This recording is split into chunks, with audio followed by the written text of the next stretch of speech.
Hello, good morning, students. So, the first introductory part of chapter 13, Fun with Magnets, it is already done. So, today I'm gonna start the next portion of this chapter from your book, page number 127, 13.1. Topic number 13.1, Magnetic and Non-Magnetic Materials. Activity 2. So let us walk in the footsteps of Magnus. Only this time we will change the positions of the magnet and the iron. There will be a magnet at the end of our shepherd's stick. We can attach a small magnet to a hockey stick, walking stick, or a cricket wicket with a tape or some glue. Let us now go out on a Magnus walk through the school playground. So you can also do this type of activity. You take any of the stick and at the top of the stick you just tie or you can attach one magnet, and then with that stick you can go for a walk, and you can go for a walk afterwards. You can go to the school playground when the situations will be normal. That moment also you can do that, or you can go to the nearby fields. Then what does our magnet stick pick up from the school playground? So which kind of materials should get attracted or attached with that magnet? That you know, some types of magnetic materials will be attracted by this magnet, and these kind of materials are generally known as magnetic materials, like iron, nickel, cobalt, steel, like these. So what about objects in the classroom? So many objects are also there inside the classroom. Collect various objects of day-to-day use from your surroundings. Test these with the magnet stick. You can also test all the things with the magnet stick. You can also take a magnet, touch these objects with it, and observe which objects stick to the magnet. Prepare a table in your notebook as shown in table 13.1.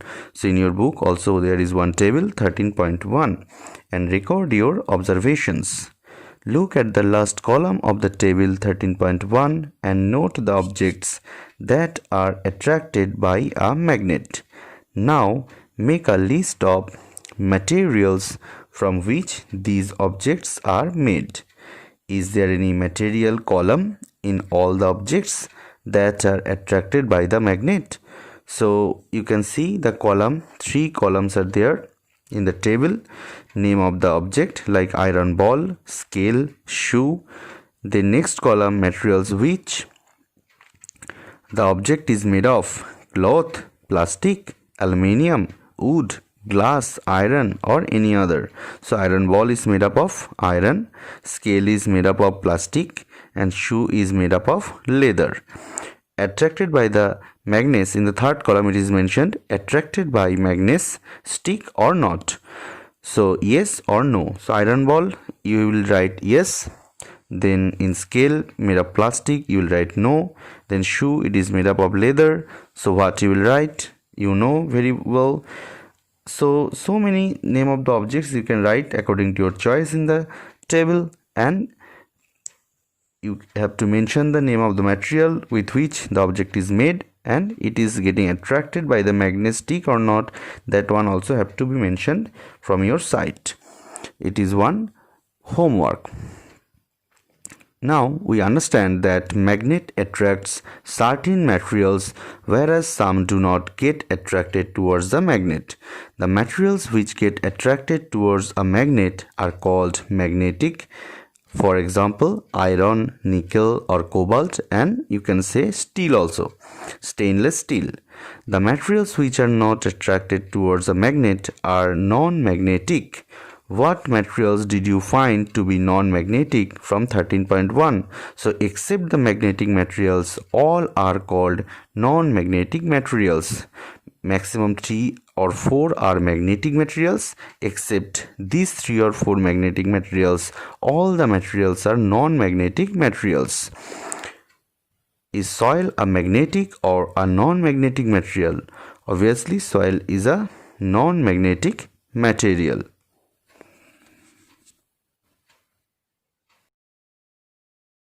Next, activity 3. Rub a magnet in the sand or soil. Pull out the magnet. Are there some particles of sand or soil sticking to the magnet? Now, gently shake the magnet to remove the particles of sand or soil. Are some particles still sticking to it? Obviously, some of the particles from the soil still they are sticking with the magnet. These might be small pieces of iron or iron fillings picked up from the soil. Through such an activity, we can find out whether the soil or sand from a given place contains particles that have iron. Try this activity near your home, school, or the places you visit on your holidays. Does the magnet with iron fillings sticking to it look like any one of these shown in the figure 13.6? So in this figure you can see 3 pictures have given A, B and C. In picture number A, many iron fillings.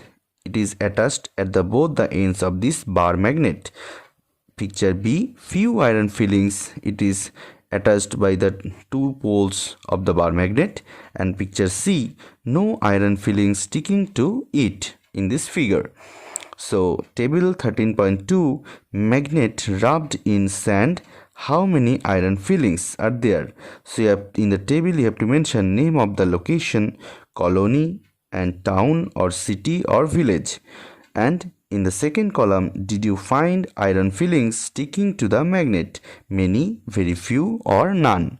So this way you have to mention in this table 13.2. If you fill this table and send it to Paheli and Vojo, they can compare the amount of iron fillings found in soil from different parts of the country. They can share this information with you.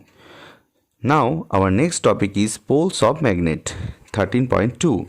So generally you know that for a magnet there are 2 poles. One is south pole, another one is north pole. So generally a bar magnet or any magnet has dipoles. Dipole means 2 poles. So monopole of a magnet, it is not possible. Monopole means a single pole of a magnet, it is not possible.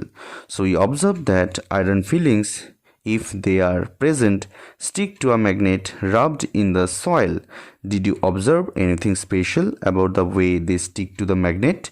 Spread some iron fillings on a sheet of paper. Now place a bar magnet on this sheet. What do you observe? Obviously in the picture what you can see, do the iron fillings stick all over the magnet?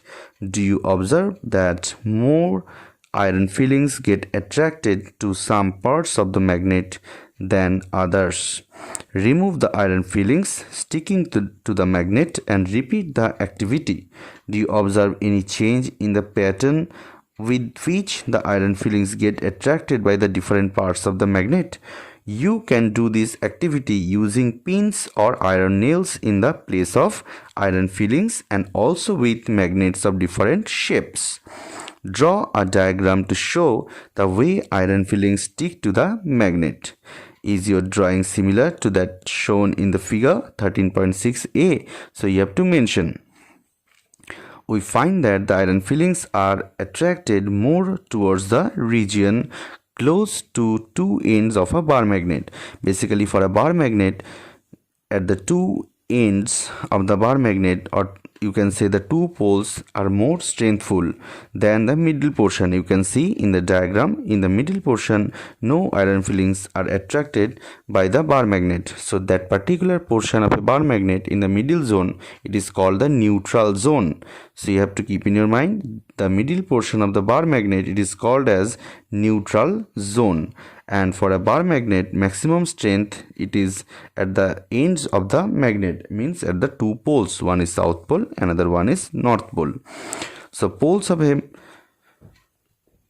magnet are said to be near these ends. Try and bring a few magnets of different shapes to the classroom. Check for the location of the poles on these magnets using iron fillings. Can you now mark the location of poles in the kind of magnets shown in the figure 13.4? So in the 13.4, so many shapeful magnets or different shapes are given, so you have to mention their poles, which one is south pole and which one is north pole.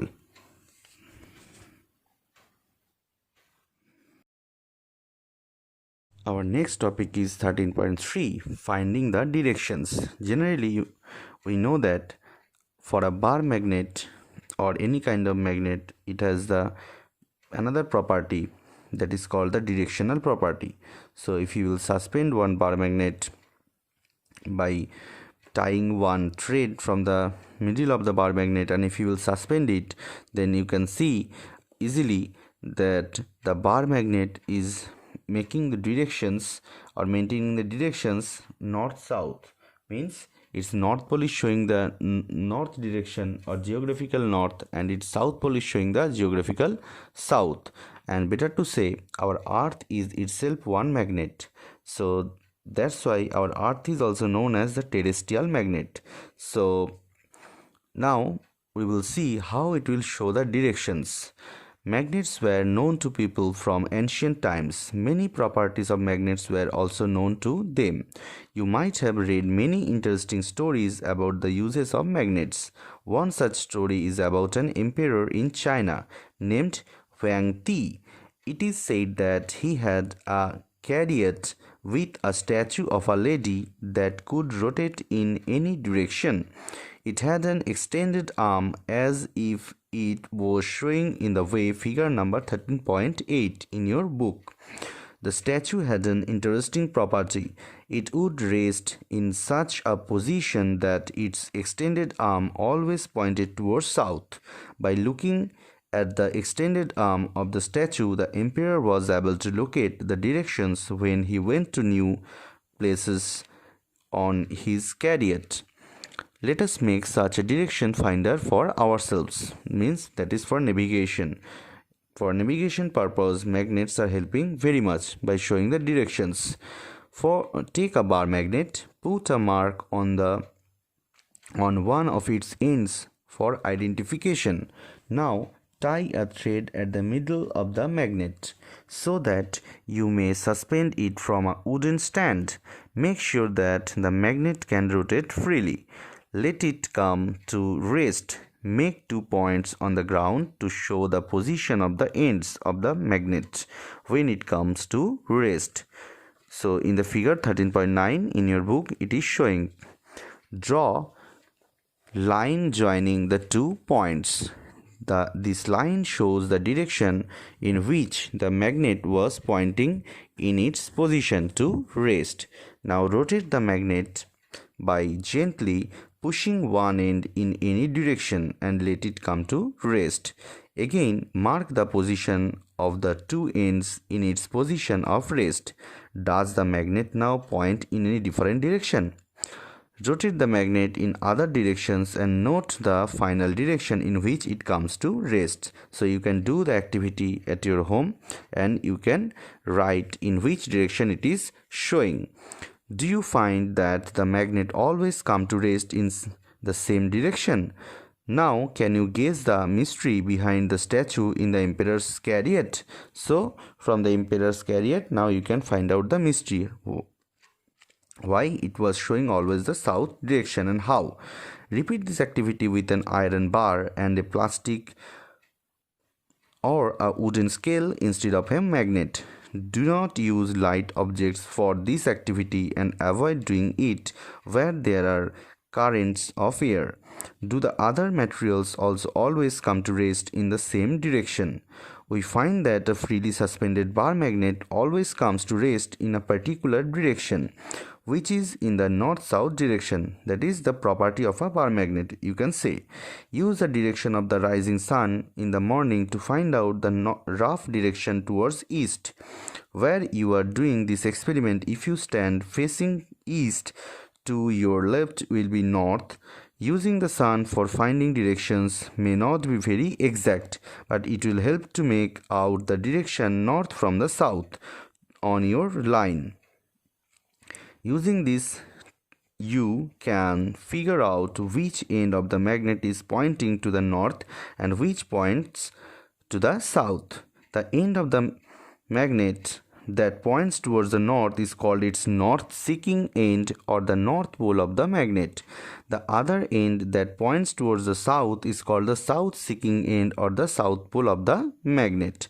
All magnets have two poles, whatever their shape may be. So any kind of shape for a magnet, it has always two poles. Monopole of a magnet, it is not possible. Usually north and south poles are marked on the magnets. This property of the magnet is very useful for us. For centuries, travelers have been making use of this property of magnets to find directions. It is said that in olden days, travelers used to find directions by suspending natural magnets with a thread, which they always carried with them. Later on, a device was developed based on this property of magnets. It is known as a compass, or sometimes you can say as magnetic compass. A compass is usually a small box. You can see in the figure in your book 13.10, compass has shown. A compass is usually a small box with a glass cover on it. A magnetized needle is pivoted inside the box, which can rotate freely. The compass also has a dial with directions marked on it. The compass is kept at the place where we wish to know the directions. Its needle indicates the north-south direction when it comes to rest. The compass is then rotated until the north and south marked on the dial are at the two ends of the needle. To identify the north pole of the magnetic needle, it is usually painted in a different color. So many things it is mentioned over here. Generally, it is mentioned over here the uses of the magnetic compass or magnetic needle in the ancient period. Nowadays also we are using magnetic navigators to find out the directions. Generally, to find the directions in sea or on sea, it is highly required, or in you can say in desert regions where you cannot find out the directions, there it is highly required. So you have to study this part very nicely in proper manner, and many more questions will be there from this part later on. So today up to these students. So we'll again meet in the next video. So today up to this. Thank you. Visit again.